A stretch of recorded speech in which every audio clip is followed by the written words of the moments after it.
Halo semuanya, nama saya Ridho Susano dan saya dari kelompok 5 yang membahas tentang pasar uang. Oke, seperti yang kita ketahui, di setiap negara memiliki mata uang yang berbeda-beda antara negara satu dengan negara yang lain. Sehingga dalam melakukan suatu transaksi perdagangan dengan negara yang lain dibutuhkan suatu perhitungan suatu nilai tukar antar mata uang suatu negara terhadap negara lain.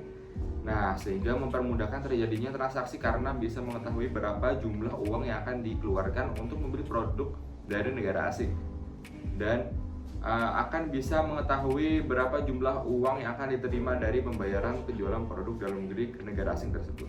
Nah, alasan kami membeli topik ini adalah pasar uang adalah sarana yang tepat dalam mempertemukan pengusaha sebagai pihak yang memerlukan modal dan masyarakat sebagai pihak yang kelebihan dana, sehingga kebutuhan antara investor dan perusahaan emiten dapat terpenuhi dengan adanya pasar uang. Tujuan memilih topik ini adalah agar kami dapat lebih memahami tentang pasar uang dan juga memperkenalkan pasar uang kepada semua orang agar lebih mengenal dan mengerti tentang pasar uang. Pengertian pasar uang. Menurut Panji Anuraga dan P.J. Fakarti, pasar uang adalah suatu tempat pertemuan abstrak di mana para pemilik dana jangka pendek dapat menawarkan kepada calon pemakai yang membutuhkannya, baik secara langsung maupun melalui perantara. Menurut Wikipedia, pasar uang adalah tempat pertemuan antara pemberi dana dengan calon konsumen. Pertemuan ini bisa dilakukan secara langsung atau melalui perantara. Nah, mari kita lanjut ke pembahasannya. Oke, pasar uang atau money market merupakan pasar yang menyediakan sarana pengalokasian dan pinjaman dana jangka pendek. Jangka waktu surat berharga biasanya kurang dari 1 tahun. Karena itu, pasar uang merupakan pasar likuiditas premier. Dan pelaku utama dalam pasar uang antara lain: 1. Lembaga-lembaga keuangan, misalnya bank, dana pensiun, dan perusahaan asuransi. Kedua, perusahaan-perusahaan besar, misalnya perusahaan yang sudah go public dan yang sudah menerbitkan commercial paper. Ketiga, lembaga-lembaga pemerintah, misalnya Bank Indonesia yang menerbitkan sertifikat Bank Indonesia atau SBI. Dan keempat, individu, misalnya rumah tangga yang membeli sertifikat Bank Indonesia.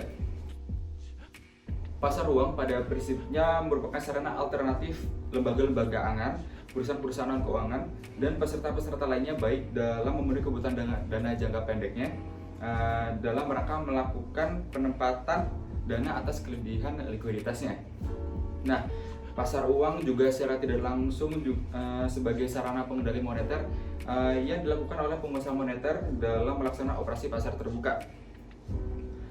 Pelaksanaan operasi pasar terbuka di Indonesia dilakukan oleh Bank Indonesia dengan menggunakan sertifikat Bank Indonesia atau SBI dan surat berharga pasar uang atau SBPU.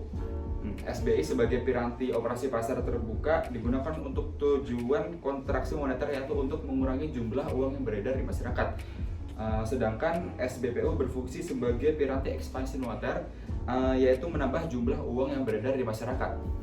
Oke, kita lanjut ke instrumen pasar uang. Yang pertama, Treasury Bills.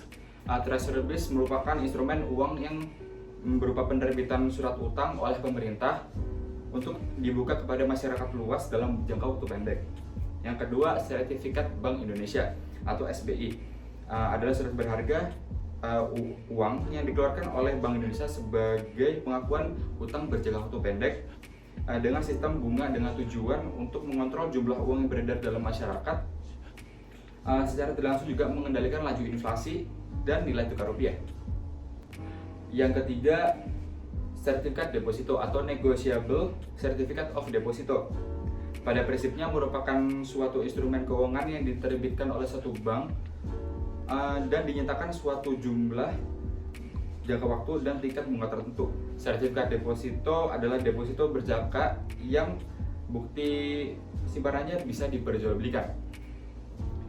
Yang keempat, commercial paper. Pada dasarnya merupakan promise yang tidak disertai dengan jaminan atau unsecured promissory notes yang diterbitkan oleh perusahaan untuk memperoleh dana dalam jangka waktu pendek dan dijual kepada para investor dalam pasar uang.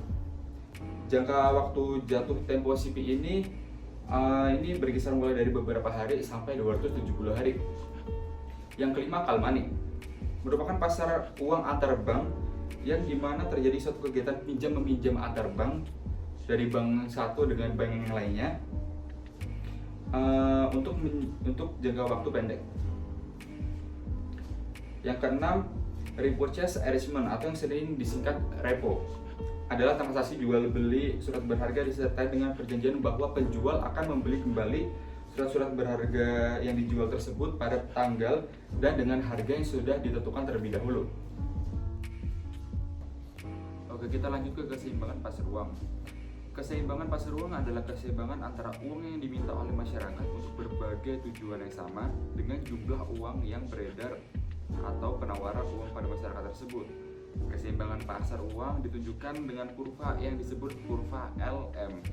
Nah, kurva LM adalah sebuah garis yang menunjukkan berbagai hubungan tingkat suku bunga dengan pendapatan nasional dalam kondisi keseimbangan di pasar uang.